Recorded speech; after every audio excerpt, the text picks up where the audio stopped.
What's up? Hey, hello everyone. Wow, so we are back going to be talking about Survivor Season 35, Episode 5. Can't believe it's already Episode 5. So my name is Rachel. And I'm Alyssa, and I can believe that it's episode 5. I think that things this season are finally starting to actually pick up, and I'm excited about that because I was worried this season was going to kind of be a dud. And so I'm happy that there seems to be actual strategy happening and difficult decisions being made, and there's going to be a lot of juicy drama next week as a result of those difficult decisions. So Yeah, I'm excited. I really like this episode. I thought it was interesting. Coming off of last episode, which was super interesting. So, like Alyssa said, I do think things are picking up, and hopefully we'll see a merge soon, which will be Fuck, I say that word too much. Which will be really cool to see if this will be the first time they merge from 3 tribes without ever having a 2-tribe swap. So, I think that'll be interesting. I have 3 exams next week, and I am sort of sick, I guess. So, FML, but we're chugging along, so things are great. This is going to be the first week in 2 weeks, 3 weeks, that I'm going to be able to actually watch Survivor on the night that it premieres. So I'm super hyped because I like being able to watch it on the night it premieres. Otherwise, I can't watch it until Saturday or Sunday because of my crazy busy schedule. Oh, yeah. So I'm very excited. So fun. Oh my god. So yeah, the episode starts with Ben having a PTSD thing, and I was like, you feel for Ben. I guess it really sucks to go through that, and I feel like the editing of this little sequence for Ben makes it look really, really good for Ben. Like, I sympathize with Ben. It's like, oh, I want to root for Ben now, because before Ben was just sort of like, okay, he's Chrissy's right-hand man kind of thing. But now Ben, you sort of see a lot about his family and his past, and he talked about how his family saved him and stuff like that. So I really feel like now people can root for Ben, and he does have more a winner potential if he does tell this story at tribal council. Yeah, and I think also the title of this episode was from his little speech he gave about his PTSD and how it's affected his life and stuff. And I think that what he says is actually a really great advice for anyone, basically. The past can eat you alive, so you have to keep looking to the future. And so I know that was definitely very poignant for me because I'm very good at thinking too much about the past and overanalyzing the past. Yeah, and he talks about how if he wins, it's not just for the money for his family, but it's also winning for veterans everywhere. So I feel like that would be a really good story to tell. That would be really good to bring up at Final Tribal Council. And I think if Ben does make moves during the game, he's seen as someone who is thinking in the game, I feel like that'd be a really good thing to talk about at Final Tribal. That could get him the winners winner votes at the end, which I do feel like this little sequence is the most we've seen about a person's background, I feel thus far in the game. For everyone else on the tribes, I feel we don't really know much about them besides oh, their job, oh, Ashley's a lifeguard, oh, Chrissy has children. But now we really see more from Ben than I think we've seen about any other person in the game so far. Yeah, I think the only one we've kind of seen comparable amounts of is Ryan, the bellhop show. Yeah. So annoying. Yeah. Yeah, they're both still mostly career-based, but I think that it makes sense. Yeah. And I think talking about Ryan, I guess, going into the reward challenge, I really like these physical challenges. I always think they're super interesting.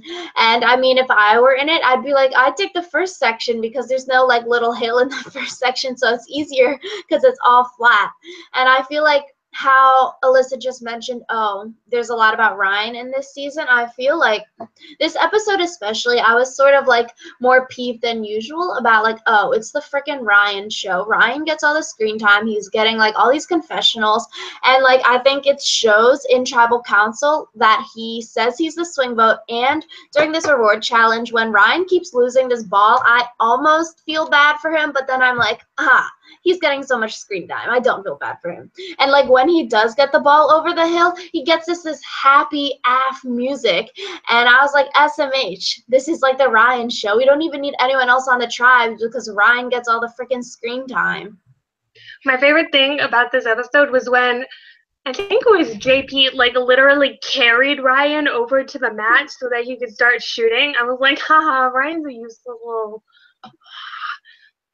Like, I feel like this edit is supposed to be building like sympathy and support for Ryan, but it's personally just annoying me.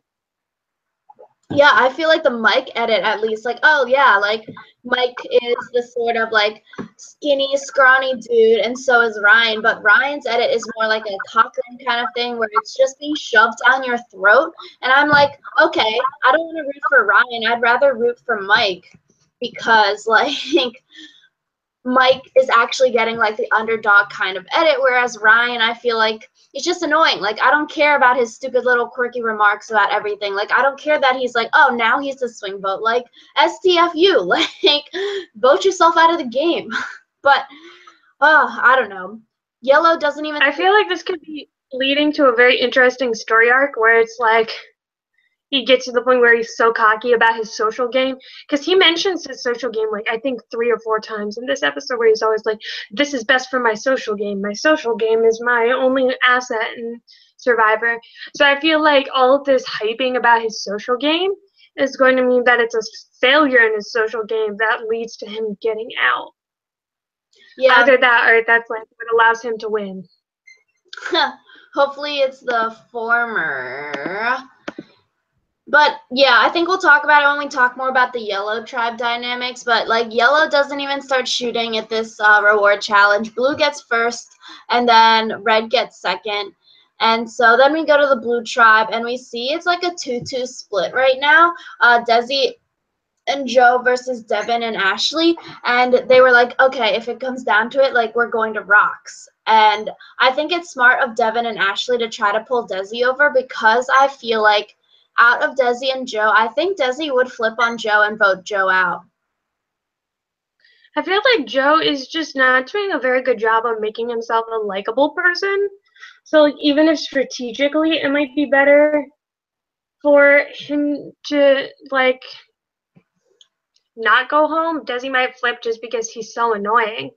Like there are some people in the game like you're not supposed to allow your personal feelings to affect the strategy or whatever, but like there are some people it's like I can't live with this for 39 days. Yeah, I definitely feel like, I don't know, everyone knows Joe is like smart and schemy, so I feel like come almost merge time when like healers do have a lot of numbers and then you also don't really want that target of having like 5-6 people kind of thing, like voting Joe out right before the individual immunity because Joe could like win immunity challenges. He's like physical kind of thing. You know, it wouldn't be the worst thing, I feel like, because Desi going into the merge would be able to go back maybe with like Cole and Jessica and Mike, even though Rourke got voted out this time. But like, I feel like in the beginning we didn't really see a lot from like the healers tribe, especially Rourke and Desi, and then Rourke got voted out this time. And I think we've been seeing more from Desi like this past episode and last one. So I feel like, I don't know, I don't think she's winning the game, but maybe like the middle of the merge, so like at 8 or something, she would go home because she just seems like she's not getting a lot of screen time, so I guess sort of bland, which is same like JP. Like, I didn't even remember like who the hell he was, so he's just there. He gets his one line each game, each episode. Yeah, I feel like edit-wise, Desi's like edit beginning to ramp up could mean that like she's more important post-merge than she was pre-merge, or it could just be the like before you get booted, you get a slightly stronger edit so that when you go home, people actually care. Yeah, so people know who you are. Yeah, so I think moving on to the yellow tribe, it's the Ryan show. He says he's working on his social game, like Alyssa said. And I don't know. I just think this episode sort of annoyed me because it's like one big cat fight. When we see the yellow tribe now, then when we see them after the immunity challenge, right before tribal and everything. Like, Rourke and Chrissy are basically so fake. Rourke is like, I want to start developing friendships so people will feel safe with me, so people will want to talk game with me. I'm like, this is so freaking annoying. Like, I don't need you to say that. Like, that is basically Survivor 101 that you're repeating for the camera, so then you get a confessional in the TV show. And I'm like, okay, Rourke has a good point about bringing like numbers come the merge, but then if you go at the healers, you would be at the bottom of a 6 to 7 person alliance come down after you like have the numbers, and then you vote everyone else out. And then Ryan's like, oh, I'm the middle now, and I'm like, okay. I feel like I agree that both of them were being super fake, but it annoyed me more with Chrissy because, like, up until this point, she's kind of been walking on the line of, like, confident and cocky, and I feel like this episode finally tipped her over into the cocky territory. Just as far as, like, some of the comments that she made, especially at Tribal, were like, okay, like, and she's like, yeah, like, honey, I want to just tell you that you're not that smart. Like, I'm smarter than you. I'm like, you only see this, like, I'm like, oh, I don't know. Like, what is it? yeah, when she was like, Rourke thinks she's the smartest person here, I'm like, and you think you are. So, anyone who has to declare that they're the best at something is automatically not the best. Yeah, and so, like, I don't know. Like, this was a lot of good setup for, I feel like, the immunity challenge and then tribal council, because it did show, like, oh, there's some beef happening. I mean, maybe Blue could have gone to tribal because we did see that they would be down to go to rocks. And then Red Tribe, we see that Lauren is starting to get annoyed with Cole's eating habits. And then I think it was a good episode for Mike. Mike was smart looking for the idol because, like, he knew where they found it at the last beach, and I thought that was really good. Mike finds the idol, which the preview hella spoiled. I was really confused. So the preview for this week showed Mike finding the idol, and then they showed the scene with Chrissy and JP saying, like, oh, Brooke wants an all-girls alliance, and JP is like, okay, let's get her out. So they basically spoiled who goes home and who finds the idol in the freaking preview. I was really annoyed with the whole Chrissy inventing the all-girls alliance thing. Like, that's just petty. I feel like if you want to get someone out, you should at least get them out for, like, good reasons and not some, like, fake shit you made up. Well, that's the same thing Joe did last episode to try to get Devin on their side. I'm still, like, the all-girls alliance myth is becoming, like, overblown, in my opinion. Yeah, I mean, I agree also. I feel like we've talked about it before where it's sort of like whenever a bunch of guys like align together, it's not called like, oh, an all male alliance or like, oh, like alpha dogs or whatever. It's just like, oh, an alliance. But when all females get together, it somehow has a special different name called an all female alliance rather than just a plain alliance. So, like, you know, that's a little. Yeah. This whole episode was, like, frustrating, but not in a good way. And the only reason I liked it was because at least something was happening. So. Yeah, I agree. I think going back to the Mike Idol thing, I think Jessica would be able to keep it a secret. I feel like maybe Jessica's learning based on what happened last time with telling Cole all of the secrets. I feel like Jessica is going to focus more on the game rather than like her flirtationship with Cole. So I feel like that's good for Jessica. I feel like she would be able to keep this a secret. Yeah, I feel like also you try to learn from others' mistakes, and like she saw how Cole blabbing like ruined her trust with him. And so I think she knows if she blabbed, then that would ruin Mike's trust in her, and that would leave her kind of alliance-less at this point, since Cole and Jessica and Mike are kind of loosely aligned.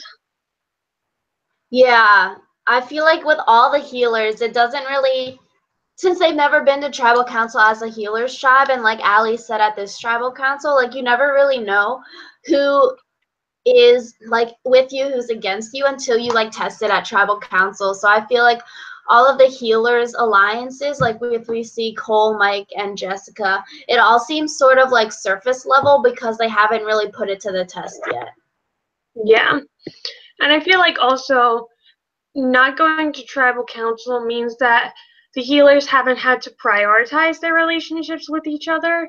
Like they haven't had to say like, oh, Cole is more important to me than Mike is. And I feel like you definitely see like how important the priority of relationships is in this episode because Ryan prioritized Chrissy over Allie.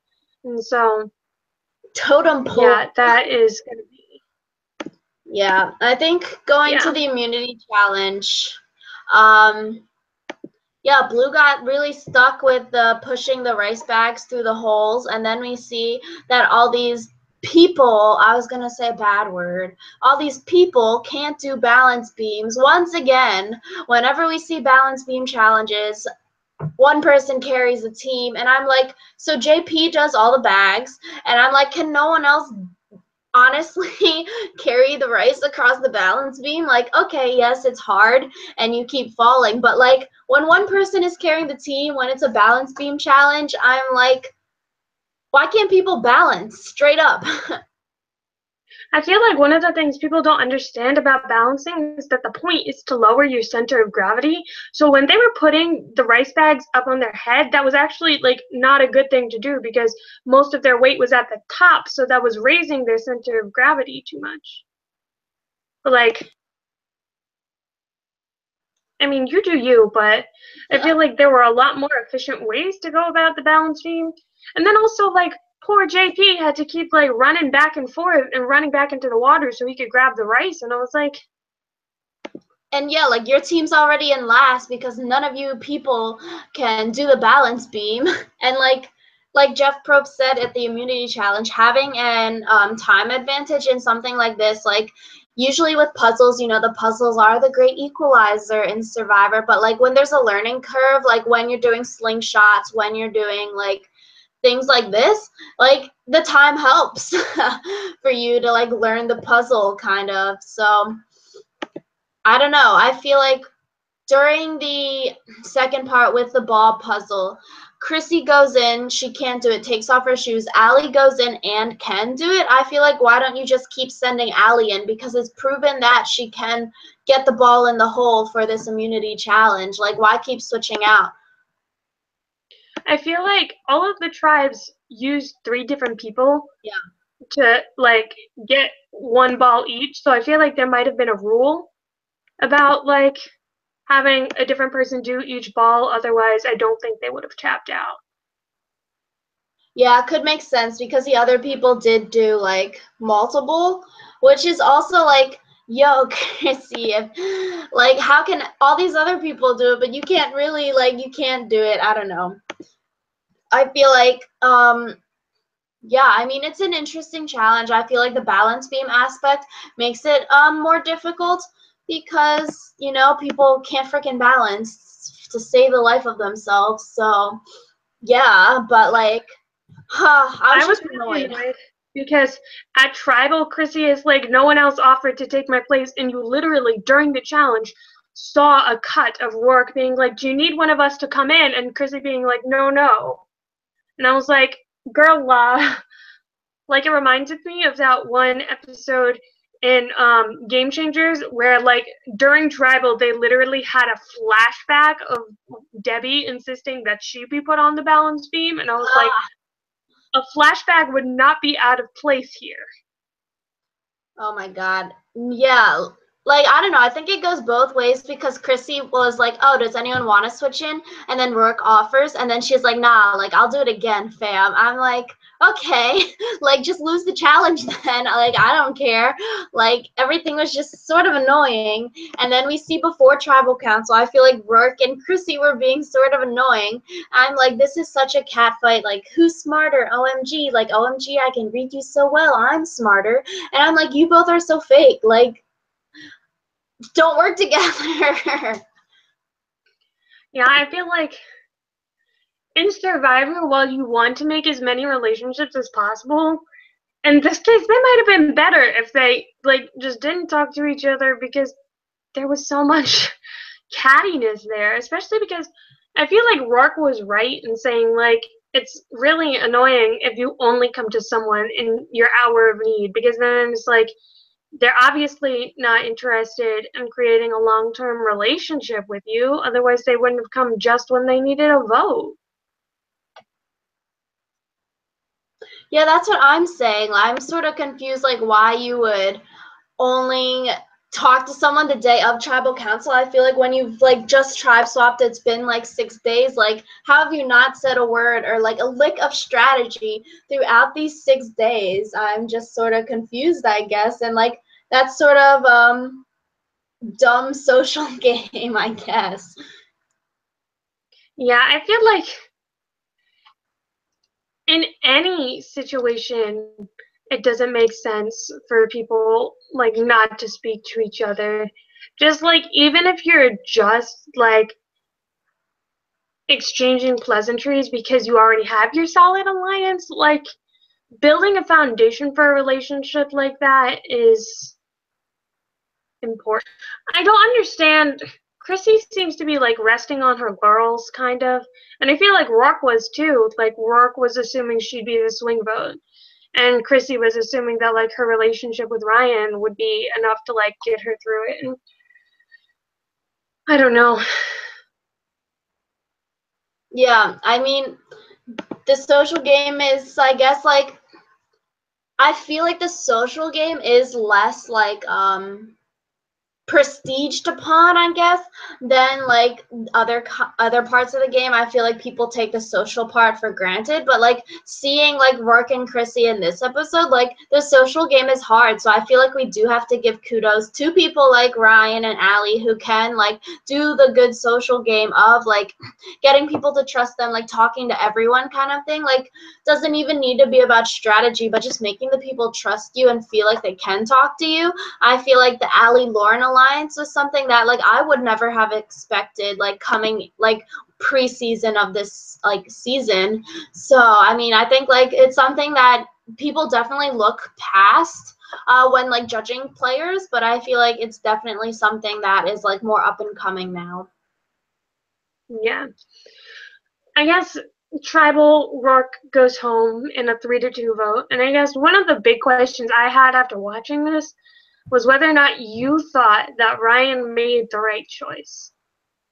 Because I definitely have an opinion on that. And I was curious what you Yeah, thought. I think it's like double-sided. I feel like Ryan said it himself with whichever choice he made, he would sort of like alienate one person in his alliance. But I feel like if it depends on Ryan's goals, and I feel like if Ryan wanted to alienate the least amount of people, I feel like then Ryan should have voted Chrissy out because no one knows that Ryan and Chrissy have an alliance. Like Chrissy goes home, JP is like WTF because JP's like not even playing the game. He's just there. And then like you have Rourke and Allie on your side still. And like only Chrissy is mad at you, but she's voted out of the game. So like that doesn't really matter because she's not there anymore. And then I feel like it'd be easier like for his relationship with Allie. So if Ryan wanted to like keep the most relationships intact, so keeping Rourke and keeping Allie's relationship, then voting Chrissy would have been the best thing to do because no one else knows of their alliance. But I feel like from a strategic, purely like numbers standpoint, maybe I think voting Rourke was good because the healers have so many people. This was the first healer voted out of the season, and I feel like coming into the merge, you definitely don't want those like 6 getting back together. So I think for numbers, like it's good, but then voting Rourke definitely alienates Allie like hella. So I feel like that'll be something really interesting to see next episode if he's able to like become like be super close to Allie again, or if this like fucked it up for the rest of the season. And I think if it does fuck it up for the rest of the season, then voting Chrissy would have been the wrong move. I mean, You voting mean the right Rourke, he move? should have voted Chrissy. Yeah. Yeah. I feel like I definitely think that he made the wrong move just because Chrissy is an alliance that he made or 6 days ago, basically very recently in the scope of the game, he mentioned how he and Allie had been playing together from day one. And it's like, why would you alienate someone who has been your ally from the beginning and who you know will vote with you and who you have basically? Especially considering, like, if the healers stay 6, then it's very easy for the hustlers and the heroes to team up and like create the healers as a common enemy, and then healers and hustlers combined have 7, then they'll be able to like get the heroes out or the healers out. That's the problem with all of the H names. Like, it's very difficult to keep them all straight. But I feel like there are definitely better times to vote out a healer, especially if you're doing it solely for the reason that it's a healer. And I don't know, I feel like alienating Allie was definitely the wrong choice, especially given what we see from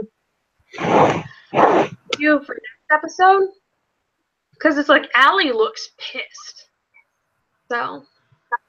Yeah, I feel like if it were a 4-1 vote to vote Rourke out, like, then it would have been fine. Everyone's on the same page. You get a healer out and you don't, like, ruin your relationships with other people and everyone trusts you still. So I think that would have been the way to go if Ryan wanted to vote, like, Rourke out this episode. So I feel like that would have been the way to go. And I feel like it'll be interesting to see, because I think when the tribes like walk in at the reward challenge and see that, oh, Rourke was voted out, they would assume it's a 4-1 split, but it was actually a 3-2. And I think that'll be super interesting to see, like, because it'll definitely it has repercussions, this vote, so it'll be interesting to see how those like are fixed or not able to be fixed, basically.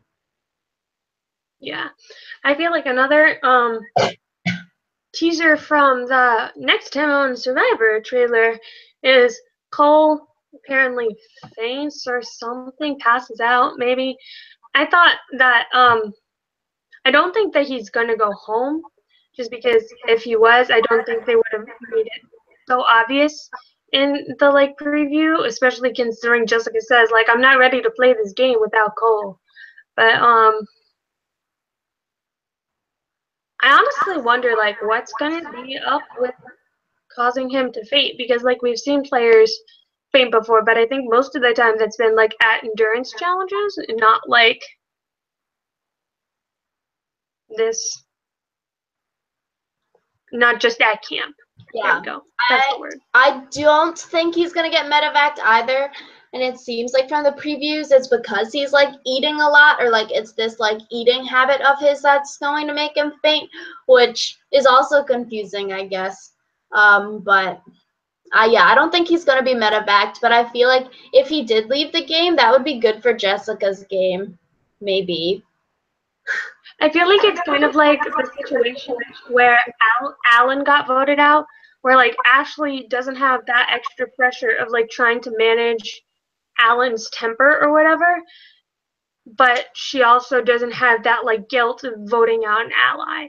Where like Jessica now doesn't have to deal with Cole blabbing about various things, but she didn't like have to vote him out herself.